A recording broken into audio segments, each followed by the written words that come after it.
You have big dreams. You can see yourself succeeding. You imagine the life you want so clearly that it almost feels real. The confidence, the freedom, the success, the respect.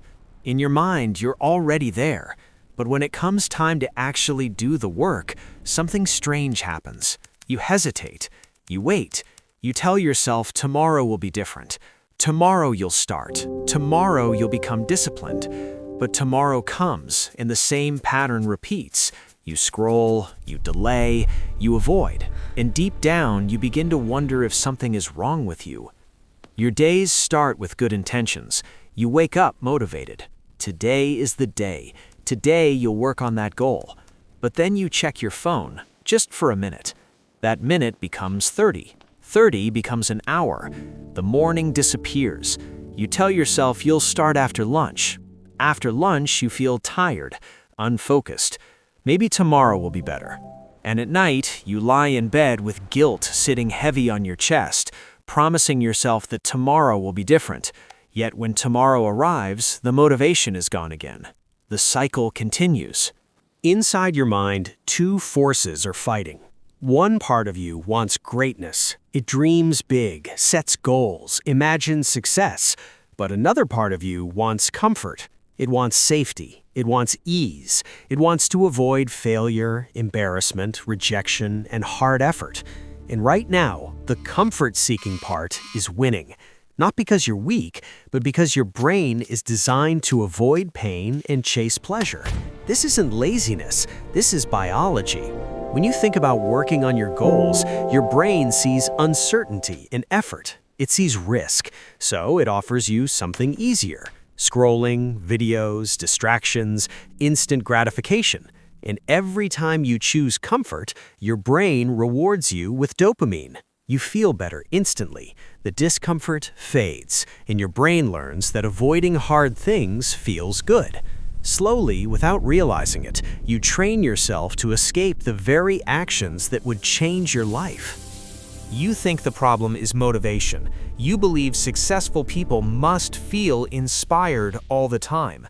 But motivation is temporary. It's emotional. It comes and goes. You cannot build a future on something so unstable. What successful people rely on is not motivation. It's structure. It's systems. Discipline is not something you're born with. It's something you build, decision by decision, especially on days you don't feel like it. There's another trap keeping you stuck: perfectionism. You have such a clear vision of success that anything less feels like failure. So you wait. You wait until you feel ready, until you have the perfect plan, until conditions are ideal. But perfect never comes. Ready never comes. Perfectionism isn't about excellence, it's fear disguised as high standards. Because if you never start, you never fail. And if you never fail, you can keep believing you would have succeeded. Be honest with yourself. You're afraid. Afraid that if you try and it doesn't work, you'll have to face the possibility that you're not as capable as you hoped. It feels safer to stay in imagination than to risk real-world disappointment. But here's the truth. Failure is not the opposite of success. Inaction is.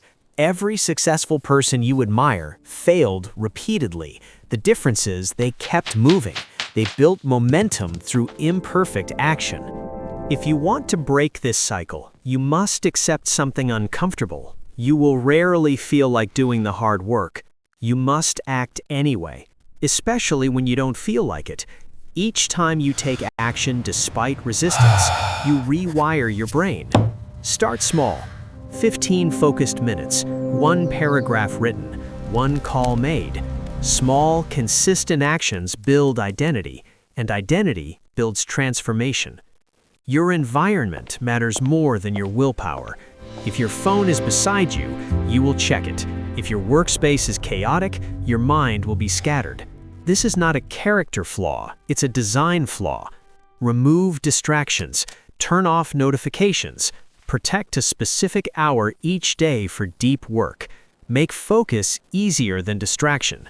Discipline becomes easier when your environment supports it. You are not lazy.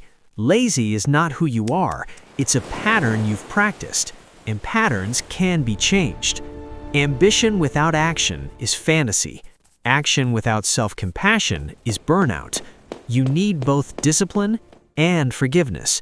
You will mess up, you will slip, but what matters is that you return. One step today, another tomorrow, one decision at a time. Nobody is coming to save you, but you are capable of saving yourself. The version of you who executes, who follows through, who builds instead of dreams, that version already exists. The only thing left is to act, starting now.